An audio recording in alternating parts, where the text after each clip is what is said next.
Aujourd'hui, je vais vous faire une vidéo un petit peu particulière, un peu différente de ce que je fais d'habitude. C'est pas des vidéos de marché, mais je vais essayer de vous transmettre quelques expériences du passé, vous expliquer comment est-ce qu'il faut vous organiser pour vous mettre à faire du trading. Parce qu'il est vrai que finalement, vous pouvez lire tous les bouquins que vous voulez, vous pouvez suivre tous les gourous que vous trouverez sur Internet ou ailleurs, mais à la fin, quand vous vous retrouvez devant vos écrans de trading, le plus important, c'est d'avoir des règles. Et aujourd'hui, je vais vous transmettre, vous proposer 22 règles qui vous permettent de vous tenir devant vos écrans. Quand je dis vous tenir, c'est que quand vous êtes face à vos écrans, quand vous vous mettez à traiter, vous devez vous fixer un espèce de guideline, une espèce de carré où vous ne sortez pas un terrain comme un terrain de foot, où vous n'allez pas en dehors, ni à droite, ni à gauche, ni au milieu. Vous restez dans ce cadre. Et pour rester dans ce cadre, le mieux, c'est de se fixer des règles. Alors moi aujourd'hui je vais vous parler de mes 22 règles de trading. Alors elles sont inspirées de Gartman entre autres, qui est un spécialiste du trading aux États-Unis. Alors j'ai pris un peu de lui et un peu d'ailleurs. C'est principalement les règles que j'utilise. Alors il y en a 22. Ça ne veut pas dire que vous devez toutes les utiliser. Ça ne veut pas dire qu'elles vous conviennent. Ça veut surtout dire que vous devez trouver celles qui vous conviennent. Là je vous en propose 22. Bien évidemment que si vous cherchez sur le net, vous allez en trouver bien d'autres encore, des différentes, certaines qui sont contradictoires. Mais peu importe, vous devez établir votre propre liste, celle qui vous convient le mieux et qui vous permet d'être à l'aise. Et surtout, une fois que vous serez devant vos écrans, eh bien, vous ne devrez plus y déroger. Vous devez vous y tenir. Alors moi, ce que j'ai fait, c'est que devant mon écran, je les ai affichées. Elles sont devant moi, je les ai tout le temps devant les yeux. Et l'idée, c'est de vous les proposer. Après, bien sûr, vous en faites ce que vous voulez, mais c'est pour bien vous faire comprendre que vous avez besoin de vous tenir à certaines règles de base et ne pas en sortir. En général, en trading d'expérience vécue, quand vous commencez à sortir de votre zone de confort, quand vous commencez à faire des choses que vous ne maîtrisez pas, que vous ne comprenez pas, et que vous commencez à paniquer, c'est là en général où les choses vont de travers. Donc l'idée, c'est de vous proposer quelques points, quelques idées pour essayer de vous mettre plus dans le cadre. Alors, vous êtes prêts? Vous avez un papier, vous avez un crayon, vous êtes prêts à noter? Ouais, non, en fait, notez pas. Revenez plutôt 25 fois sur la vidéo, ça fera plus de vues. Règle numéro 1, tu ne moyenneras pas. Alors, on dit qu'il ne faut jamais moyenner. Alors ça, c'est discutable. Déjà, on va rentrer dans la polémique avec la première règle. Alors, il y en a qui vous diront qu'ils rentrent jamais dans une position avec tout ce qu'ils ont envie d'acheter. Ils achètent la moitié, puis si ça baisse, ils se permettent d'ajuster un petit peu plus bas. Si c'est votre plan de bataille dès le début, d'accord. Si vous avez acheté un call sur Nvidia parce que vous pensez que c'est un point bas et qu'elle va rebondir, vous achetez votre première position et si tout d'un coup ça baisse, ça veut dire que votre scénario est faux. Et donc si votre scénario est faux, vous ne devez pas moyenner. En revanche, si vous dès le début vous vous dites bah ouais, moi je vais acheter et puis je vais voir un peu à quel niveau elle peut aller chercher les plus bas, comme ça au moins je suis dedans au cas je me suis trompé de quelques points, là vous pouvez moyenner. Mais si dès le début vous jouez un truc pour acheter au point bas et vendre au point haut, surtout vous ne moyennez pas. Règle numéro 2, mercenaire, tu seras. Alors, quand on dit mercenaire, tu seras, ça ne veut pas dire que vous devez commencer à envisager de partir à l'armée. Ce que vous devez faire, surtout, c'est vous adapter avec le camp qui performe le mieux. Si vous êtes dans un marché haussier, vous êtes bullish. Si vous êtes dans un marché baissier, vous êtes bearish. Vous essayez pas d'aller contre la tendance. Vous n'essayez pas de vous dire, oui, moi, je suis d'origine quelqu'un de bullish, donc je n'irai jamais dans l'autre sens. Vous vous adaptez avec le terrain et vous allez avec les gagnants. Vous n'essayez pas de vous dire, je vais les défendre les perdants parce que ça sera mieux. Non, vous vous adaptez. Règle numéro 3, ton capital mental est et sera toujours plus important que ton capital financier. Cette règle-là est un tiroir. Vous devez surtout bien comprendre que quand vous avez un portefeuille avec une dizaine de positions et que tout d'un coup vous avez 8 positions gagnantes et 2 positions perdantes, les 2 positions perdantes ont tendance à vous tirer le moral en bas et à vous attirer l'œil systématiquement et vous vous obsédez sur ces positions perdantes. Alors des fois, il est plus simple d'éliminer ce qui ne vous convient pas, d'éliminer là où vous n'êtes pas à l'aise à l'intérieur de votre portefeuille afin de vous libérer la tête. Et c'est aussi valable pour dire que finalement, si vous avez un gros capital sur votre compte en banque, mais que dans la tête, ça ne va pas en ce moment et que vous n'êtes pas à l'aise avec le marché, vous devez aussi savoir comprendre que l'important dans votre tête, c'est d'être bien quand vous commencez à traiter. Si vous n'êtes pas bien, si vous avez une mauvaise période, si vous ne vous sentez pas à l'aise, ne le faites pas. Vous devez comprendre que si votre capital financier est à disposition, disposition, c'est bien, mais si votre capital mental n'est pas en adéquation avec votre capital financier, vous avez meilleur temps d'éviter et de ne pas venir. Règle numéro 4, bas tu achèteras et plus haut tu vendras. Et je dis bien bas tu achèteras et plus haut tu vendras. Ça ne veut pas dire que vous devez acheter au plus bas et vendre au plus haut. Ce que vous devez essayer de faire, c'est d'acheter à un moment donné et de revendre à un autre moment donné. Il faut oubliez le fait de dire je vais toujours vendre au plus haut, ça n'existe pas. Des fois vous aurez la chance de le faire, mais la plupart du temps ça n'existe pas. Donc des fois il faut savoir vous contenter des trades un peu plus petites mais gagnantes, plutôt que d'aller toujours chercher les extrêmes, parce qu'en cherchant les extrêmes systématiquement, vous allez rater les points d'entrée et vous allez rater les points de sortie. Et c'est également valable quand par exemple vous avez un marché baissier depuis 6 mois et que vous attendez le point bas pour rentrer dedans, vous avez meilleur temps d'attendre que le point bas se fasse et que la tendance change, d'avoir une confirmation de tendance pour dire ok, c'est bon, cette fois j'y vais, plutôt que de vouloir choper le plus bas de tous les temps, parce que c'est dangereux, c'est le plus dur, et souvenez-vous de la règle tu ne moyenneras pas. Si vous commencez à acheter plus bas et que c'est pas vraiment le plus bas, vous allez vous retrouver à moyenner pour essayer de rentrer au plus bas, et là vous allez commencer à faire des erreurs. Règle numéro 5, sur la tendance tu surferas et contre le vent tu n'iras pas. Alors ça, quelque part, c'est une évidence. Il y a plein de citations dans le monde de la finance qui disent justement qu'il ne faut pas aller contre la tendance. Vous devez donc toujours, un peu à l'image de quand je vous parlais tout à l'heure des mercenaires, vous devez toujours être avec la tendance. C'est-à-dire que dans un bull market, vous êtes long, il n'y a pas d'autre alternative. Dans un bear market, vous êtes short. Ça ne sert à rien de vouloir aller contre et de nouveau essayer de choper des points extrêmes pour faire mieux que les autres. Donc vous êtes avec la tendance, vous suivez la vague, c'est exactement cette même image, parce que si vous êtes dans la mer et que vous essayez d'aller contre la tendance, vous savez très bien que ça ne passera jamais, donc toujours avec le vent. Règle numéro 6, si le marché ne veut pas, ne pas t'entêter, il faudra. Alors les marchés peuvent rester illogiques et irrationnels pendant des mois et des mois et des mois, et ça ne sert à rien de s'énerver et de se dire mais je comprends pas pourquoi ce marché, cette action ou cette matière première se comporte de cette manière, parce que si je regarde les fondamentaux, ça n'est pas possible. Ça ne sert à rien de l'expliquer à tout le monde autour en pensant que vous avez raison et que le reste du marché a tort. Le marché a toujours raison. Donc si vous n'êtes pas d'accord avec ce qui est en train de se passer, si votre analyse vous dit le contraire, il est souvent mieux de ne pas essayer de s'entêter à faire l'inverse du marché parce que vous pensez que vous avez raison. Il y a quelques années en arrière, j'ai rencontré un fund manager qui avait une performance catastrophique pendant une période très compliquée des marchés boursiers, pour ne pas citer la crise subprime de l'époque. Et quand je discute avec le gars en question, il me dit « Oui, mais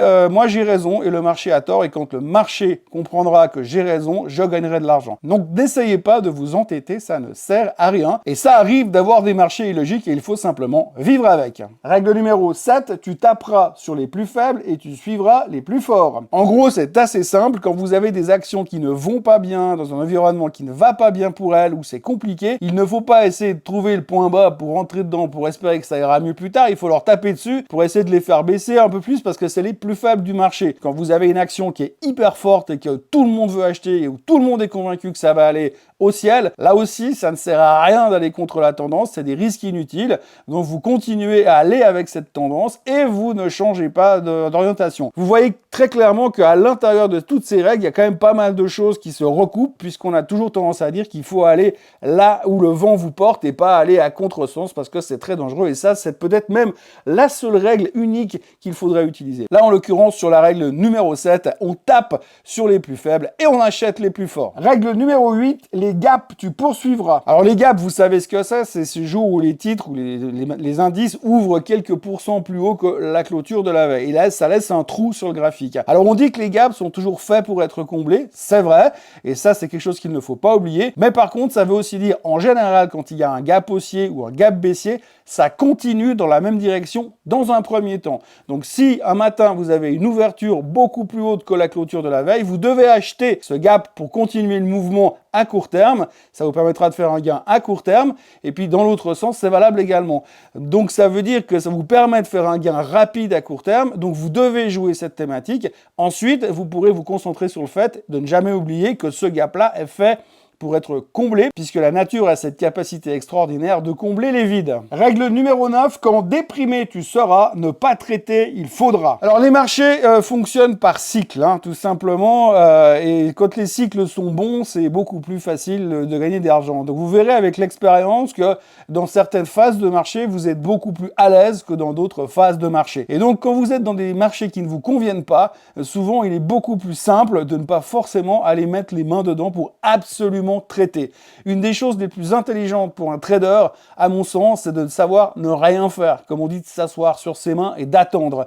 Et donc si vous ne vous sentez pas à l'aise avec le marché, vous ne traitez pas. Si vous n'êtes pas bien dans votre tête pour d'autres raisons qui n'ont rien à voir avec le marché, le trading, la finance, vous ne traitez pas. Vous devez être bien dans votre tête et vous devez être concentré 100% sur ce qui se passe et vous devez être à l'aise avec le marché qu'on vous offre. Je prends mon exemple, je n'aime pas les marchés qui baissent, qui rentrent dans les tendances baissières. Il y a des phases où je ne suis pas du tout à l'aise et le plus dur, c'est effectivement de ne pas essayer de rentrer dedans pour absolument trouver des choses intéressantes à faire. Donc si vous n'êtes pas à l'aise avec ce que vous voyez, c'est pas grave de ne rien faire. Règle numéro 10, dans une case, tu ne resteras pas. Si vous faites du trading, la première chose qu'il faut bien comprendre, c'est qu'il n'y a pas une formation, il n'y a pas un seul type de trader. Si vous voulez, dans le monde financier, vous avez des fondamentalistes, vous avez des techniciens, vous avez des gens qui jouent au feeling, vous avez des gens qui utilisent les mathématiques. Le mieux dans tout ça, c'est d'être un tout-terrain. Vous devez prendre tout ce que vous pouvez obtenir comme information afin de vous faire une idée du marché. Ne restez pas coincé dans le côté, oui, moi je lis que les fondamentaux, je me base que sur les bilans. Ne restez pas coincé dans l'analyse technique,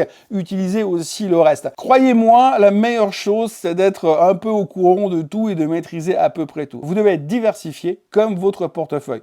Utilisez un max de sources d'informations, utilisez différentes techniques d'information, utilisez plusieurs techniques de décision, vérifiez, contre-vérifiez vos opinions, même à l'intérieur de votre tête, mais surtout, ne soyez pas axé sur une seule technique. Dans ce genre de cas, ça veut dire que vous allez rater quelque chose. Règle numéro 11, les renversements de tendance, tu respecteras. Souvent dans les marchés, vous vous retrouverez face à des mouvements assez violents de la part d'un titre ou d'un indice et vous verrez que vous avez tout d'un coup une ouverture qui se fait très bas et puis durant la journée, vous avez un renversement assez spectaculaire pour terminer très haut. Ça se retrouve assez facilement avec certains chandeliers qui marquent très fortement ce genre de retournement. Quand vous avez un retournement comme ça, vous devez faire très attention, surtout quand c'est après une grande période dans la direction opposée. Quand vous avez une grande série de journées baissières, je sais pas, 10, 15, 20, 30 jours de journées baissières et que tout d'un coup, vous avez un gros renversement, vous devez faire attention, ça veut dire que quelque chose est en train de se passer.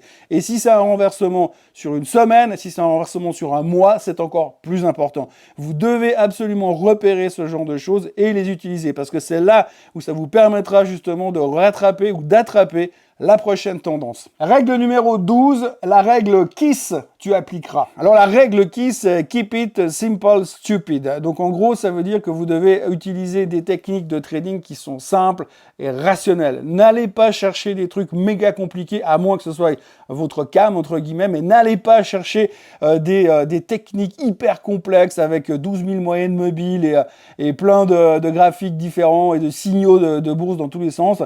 N'allez pas chercher ce genre de choses. Restez simple et utilisez ce que vous maîtrisez vraiment avant de partir sur des terrains littéralement inconnu. Règle numéro 13, en cas de retracement, être patient, tu apprendras. Dans n'importe quel mouvement de marché, vous avez toujours à un moment donné où le titre ou l'indice ou la monnaie fait ce qu'on appelle un retracement. Les retracements, ils sont souvent mesurés par les données de Fibonacci, des retracements de 50 jusqu'à 62%. Et quand vous avez envie de rentrer dans une tendance haussière, eh bien, utilisez ce genre de choses et soyez patient. Attendez finalement que le titre retrace, reperdre 50% par rapport à son dernier mouvement, et là, vous avez un point d'entrée qui est intéressant. N'allez pas trop vite, soyez patient. Tout est résumé là-dedans. Règle numéro 14, fin psychologue, tu deviendras et tu le resteras. Pas grand-chose à expliquer dans cette règle. Ce qu'il faut retenir, c'est que la psychologie de marché est extrêmement importante.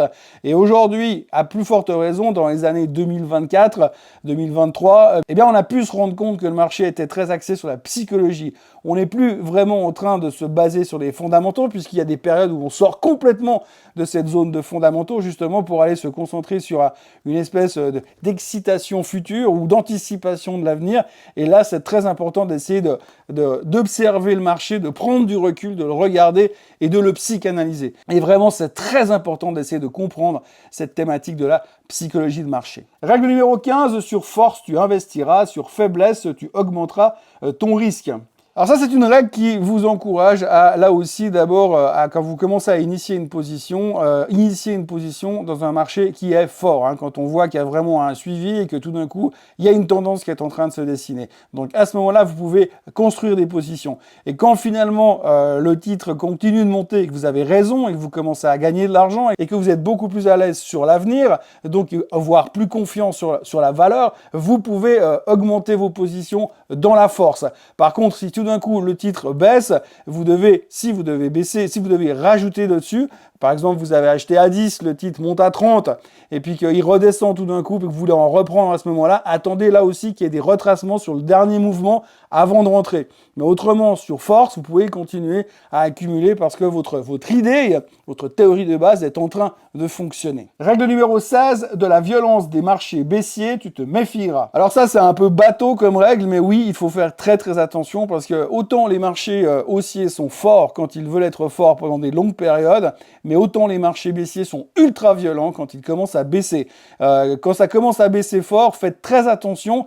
Il y a toujours une règle qu'on remet toujours sur le tableau, c'est ne jamais acheter un couteau qui tombe. Quand vous avez un titre qui décroche de 30%, ça peut être tentant de venir le racheter parce qu'il est bon marché, mais souvent c'est qu'il y a une raison et souvent ça peut prendre du temps avant que le couteau arrête de tomber. Donc vraiment, vous devez faire attention à ce genre de situation parce que les marchés baissiers sont méga violents.